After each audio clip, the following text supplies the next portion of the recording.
खुलुमबाय। बे समाव आं नोंथांमोननि सिगाङाव गोदान रादाब लाना फैलायबाय। अन्नानै भिडिअखौ स्किप खालामाजासे जोबजासिम नायलांदो। दिनैनि फुंबिलिनि मोननैसो गाहाय रादाबफोरा जाबाय। सेथियाव दं बावैसो आसामनि गुबुन गुबुन गभर्नमेन्ट आन्जादाव उथ्रिसारनाय बिजाथिफोरनो साख्रिनि थिसननाय गथायनायखौ मोजाङै मावफुंनो थाखाय मैया आसामनि गिबि मन्थ्रि मानगोनां डक्टर हिमन्त बिश्व शर्मा बिथाङा गुबुन गुबुन सरकारि बिफानफोरजों सावरायदों होनना आसामनि गिबि मन्थ्रि मानगोनां डक्टर हिमन्त बिश्व शर्मा बिथाङा गावनि टुइटारनि गेजेरजों फोसावदों। बिथां गिबि मन्थ्रिया फोसावनाय एबा बिथोन होनाय बादिब्ला बे सोलिफु सेप्तेम्बर दाननि 23 अक्ट' 2022 आव गुवाहाटीनि खानाफारियाव साख्रिनि थिसननाय राननानै होनायनि हाबाफारिखौ लासिगोन होनना मिथिनाय जादों। बिथां मानगोनां गिबि मन्थ्रिया 23 सेप्तेम्बर खालि बे हाबाफारिखौ खुंनो थाखाय अफिसारफोरखौ खावलायनाय जाखाबाय होनना गिबि मन्थ्रि बिथाङा फोरमायदों। नैथियाव दं मैया मंगलबार खालि आसामनि गिबि मन्थ्रि मानगोनां डक्टर हिमन्त बिश्व शर्मा बिथाङा खौरांगिरिफोरनि सिगाङाव फोरमायदों दि बिथाङा आसामाव मोननै गोदान स्किम खुलिदों होनना फोरमायदों। सेथि स्किम हिसाबै गासैबो आसामनि थागिरि रेशन कार्ड गोनां नखरा 5 लाख बेसेननि बेसेन गैयाजासे जायखिजाया प्राइभेट जब एबा गभर्नमेन्ट हस्पिटालाव आयुष्मान कार्डनि गेजेरजों सिकित्सा खालामजानो मोनगोन। नैथियाव 18 बोसोर बैसोनिफ्राय 45 बोसोर बैसोनि रान्दि जानानै थानाय आइजोफोरनो एकाउन्टआव फैसा सोनानै होनायनि स्किम होनना खौरांगिरिफोरनि सिगाङाव फोरमायदों।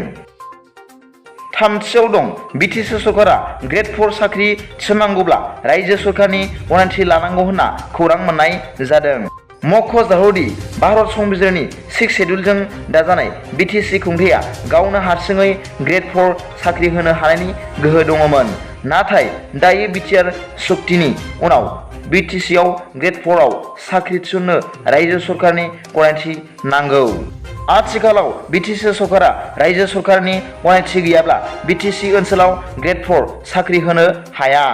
जायनि थाखाय थांनाय बावैसो सान सिगां आसाम सरकारनि आबाद बिफाना डाइरेक्टरनो लाइजाम नटिस हरनायनि उनाव थांनाय जुलाइआव रेगुलार जानाय 4 ग्रेड 4 पियन साख्रिनि गनायथिलाय एपइन्टमेन्ट लेटारखौ बिटिसि सरकारा मैया केन्सेल खालामबाय होनना खौरां मोननाय जादों।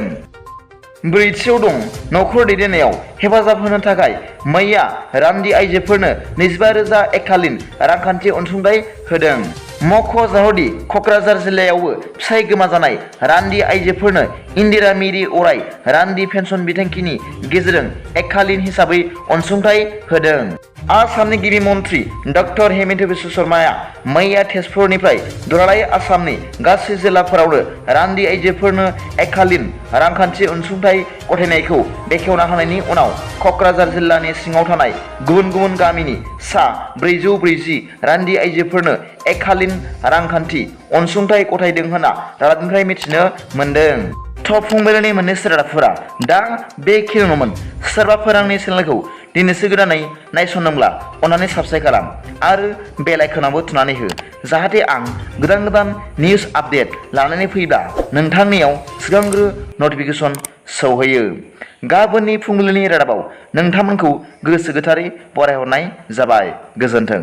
जय बर' हारिनि जय।